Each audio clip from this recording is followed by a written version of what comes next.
Mesdames et messieurs, bonjour, bonsoir. Tout dépend de l'heure à laquelle vous écoutez cette vidéo. Je m'appelle Michel Biemton, journaliste web camerounais, et merci de faire confiance à cette chaîne YouTube, la chaîne YouTube de l'engagement sociopolitique. Merci de vous abonner massivement à cette chaîne. Je remarque que nous sommes déjà à presque 10 000 abonnés, c'est tant mieux. Merci de partager massivement cette vidéo qui portera sur l'assassinat d'un Camerounais, un compatriote qui s'appelait Jordan Stéphane Nga. Bon, qui était Jordan Stéphane Nga? Jordan Stéphane Nga travaillait pour une ONG appelée une ONG proche du pouvoir de Yaoundé appelée US Reluc. Alors, Jordan Stéphane Nga était également un agent des services secrets camerounais qui travaillait en étroite collaboration avec le contre-amiral Fouda Joseph. Le contre-amiral Fouda Joseph, comme pour ceux qui sont camerounais et qui vivent au Cameroun, le contre-amiral Fouda Joseph est en fait les yeux et les oreilles du président de la République parce qu'il est son conseiller spécial. Donc c'est pour avoir accès le plus facilement possible au président de la République, Paul Biya, il faut passer par le contre-amiral Fouda. Donc, les bureaux de ce compatriote-là, Jordan Stéphane Nga, étaient basés à Bastos. Et c'est dans ces bureaux-là que lui parvenaient certaines informations, certains renseignements, il faut le dire, sur des dossiers assez explosifs concernant des hautes personnalités de la République. Mesdames et messieurs, comme vous le savez, du moins pour certains, Jordan Stéphane Nga est mort en fin de semaine dernière. Il a été empoisonné, ça il faut le dire. Et d'après des informations recueillies auprès de son entourage, Jordan Stéphane Nga a été victime d'un malaise après avoir été invité à prendre un repas dans un restaurant. Et il se trouve que ce repas-là était empoisonné. Donc c'était 5 jours après son décès.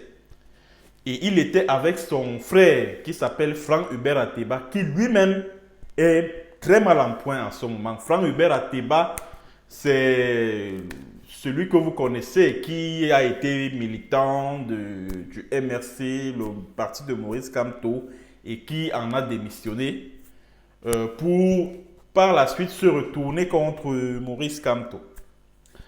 Alors Jordan Stéphane Nga a donc mangé de ce repas qui était empoisonné. Et pour l'instant, on ne sait pas exactement qui l'a invité à ce restaurant-là et qui lui a foutu le poison dans le repas qu'il a consommé avant d'attraper ce malaise-là qui a fini par l'emporter. Alors, d'après les informations que j'ai recueillies auprès de ce même entourage-là, quelques jours avant ce rendez-vous dans ce restaurant, le rendez-vous fatal, des individus non identifiés ont cambriolé son bureau, les bureaux de son ONG US Reluc, et ont emporté un dossier compromettant sur une haute personnalité de la République, un dossier portant sur un gros scandale de corruption et de détournement de deniers publics. Parce que comme je vous l'ai dit, c'était un agent secret qui travaillait pour le compte du contre-amiral Joseph Fouda. C'est quelqu'un qui était également mis en mission en Europe pour rencontrer certains activistes de la brigade anti-Sardina. Et Jordan Stéphane Nga a été pour beaucoup dans, on va dire, le retournement de veste de Christophe Junior Zogo, que vous connaissez, l'activiste, l'ancien commissaire de police qui vit en France.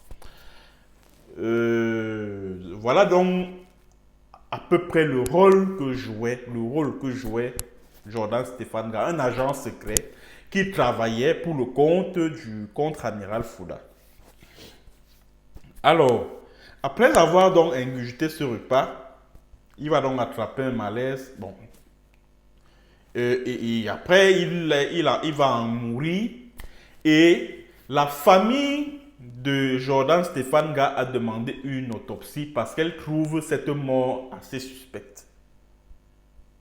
Elle trouve cette mort assez suspecte. Donc, elle va donc exiger une autopsie.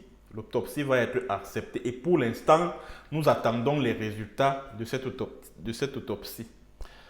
Alors, comme je vous le disais donc tantôt, c'est quelques jours avant sa mort, ses bureaux à Yaoundé ont été perquisitionnés. Et les assaillants, si on peut les appeler ainsi, les bandits, entre guillemets, ont emporté un dossier, un dossier qu'ils détenaient et qui était assez compromettant, qui contenait des informations assez compromettantes sur une haute personnalité très puissante d'ailleurs, proche du président de la République. Un dossier concernant un gros scandale de corruption et de détournement de deniers publics qui s'apprêtait à faire acheminer au président Paul Biya via on va dire son mentor, son parrain, le contre-amiral Joseph Fouda. Mesdames et messieurs, j'aimerais également attirer votre attention sur un autre dossier que Jordan Stéphane Nga, l'agent secret Jordan Stéphane Nga a eu à gérer. Il s'agit d'un dossier que j'ai d'ailleurs eu à traiter ici il y a quelques mois sur cette même chaîne, à savoir un coup d'État planifié par Ferdinand Ngongo et Eran Moas, qui est le commandant, l'Israélien qui commande le bataillon d'intervention rapide. Et celui qui détenait toutes les informations sur ce coup d'État s'appelait Jordan Stéphane Nga. C'est-à-dire que c'est lui qui détenait tous les détails sur ce projet de coup d'État. Et je vous avais également dit dans mes vidéos, dans les vidéos concernant cette affaire, que pour étouffer ce scandale-là, Ferdinand Ngongo avait débloqué une somme de 10 millions de francs CFA qu'il a donné à Joël-Émile Bankui, le commandant de la division de la sécurité militaire, afin que ce dernier puisse étouffer cette affaire de coup d'État contre le président Biya. Alors la question que moi je me pose, c'est de savoir, est-ce que l'assassinat de Jordan Stéphane Nga n'a pas une corrélation, n'a pas un lien avec ce dossier, avec ce scandale de coup d'État que voulait organiser Ferdinand Ngongo en complicité avec Eran Moas, le commandant du bataillon d'intervention rapide. Et ce que je vais vous dire, c'est que c'est justement ce dossier-là qui a,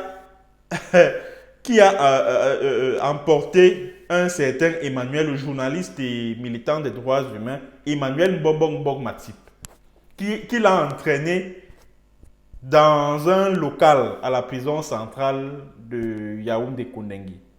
C'est justement parce qu'il avait fait un voice. Et dans ce voice-là, il dénonçait ce projet de coup d'État que voulait faire Ngongo et Ferdinand, qui est le secrétaire général à la présidence au Cameroun, et Eran Moas, l'Israélien qui commande le bataillon d'intervention rapide. Il a fait un voice qu'il a envoyé au contre-amiral Fouda. Est-ce que l'assassinat de Jordan Stéphane Nga n'aurait pas un lien avec ce dossier-là? Ça, c'est une hypothèse. C'est on va dire quoi? C'est une hypothèse. qui doit être élaboré. Alors, Jordan Stéphane Nga a donc eu à gérer ce dossier-là et pas mal d'autres dossiers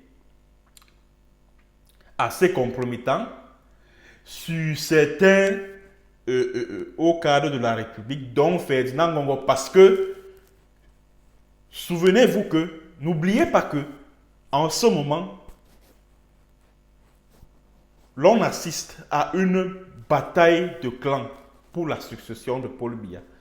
D'un côté, vous avez le clan des Nanga, qui est incarné par Ferdinand Ngongo, et de l'autre, vous avez le clan Boulou, qui est incarné par le contre-amiral Fouda, le directeur du cabinet civil, là, comment il s'appelle, Samuel Vondo Ayolo, etc., etc.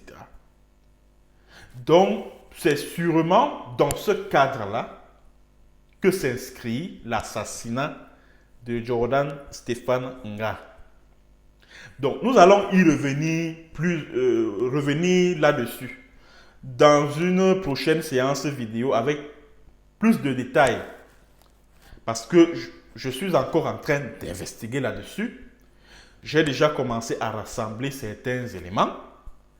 Ce qui est sûr, c'est qu'il a été tué, il a été assassiné, empoisonné. Ça, c'est incontestable. C'est incontestable puisque, avant de mourir, Jordan a eu à le dire à certains membres de sa famille qu'il était à un rendez-vous dans un restaurant avec des gens, mais il n'a pas révélé l'identité de ces personnes. Il a consommé un plat de nourriture dans ce restaurant-là et il se trouvait que ce plat de nourriture était empoisonné. Et il était avec son frère Franck Hubert Ateba qui, selon ce proche de Jordan Stéphane Nga qui m'a contacté, est également mal en point en ce moment. Mais Jordan Stéphane Nga a été très vite emporté parce qu'il était diabétique et que le poison a plus facile,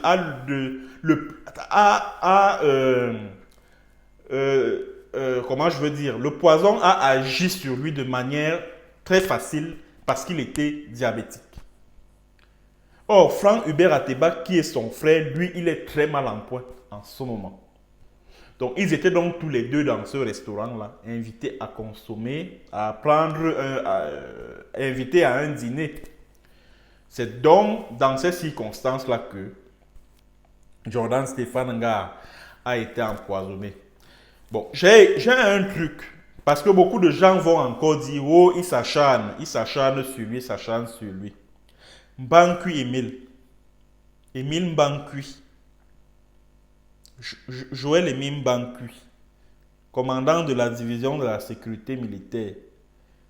Ton nom revient de manière un peu trop récurrente dans l'affaire de l'assassinat de Jordan Stéphane Nga. Joël Émile Mbankui, ton nom revient dans l'affaire là. Tu es cité là-dedans par certaines personnes qui te soupçonnent d'être derrière l'empoisonnement de Jordan Stéphane Nga. Joël Émile Mbankui, tu es impliqué là-dedans. Tu es cité, pardon, je ne t'accuse de rien. Je t'informe simplement qu'il y a des gens qui te soupçonnent d'être derrière l'assassinat, par empoisonnement de Jordan Stéphane Nga. De toutes les manières, moi je suis encore en train de creuser. Et si ça s'avère que tu es impliqué là-dedans, en tout cas, tu connais mon contrat avec toi, je ne vais pas en dire plus. Donc, partagez dans cette vidéo, mesdames et messieurs, sur l'assassinat d'un agent secret, Jordan Stéphane Nga, qui était très proche de, on va dire proche de Paul Biya, via le conseiller spécial de ce dernier, le contre-amiral Fouda Joseph. Jordan Stéphane Nga a donc été assassiné par empoisonnement par des personnes qui ne voulaient pas qu'il transmette certains dossiers compromettants sur eux au président de la République. Merci d'avoir écouté cette vidéo. Partagez-la au maximum et à bientôt pour une autre séance et sur un autre thème. Bonjour, bonsoir.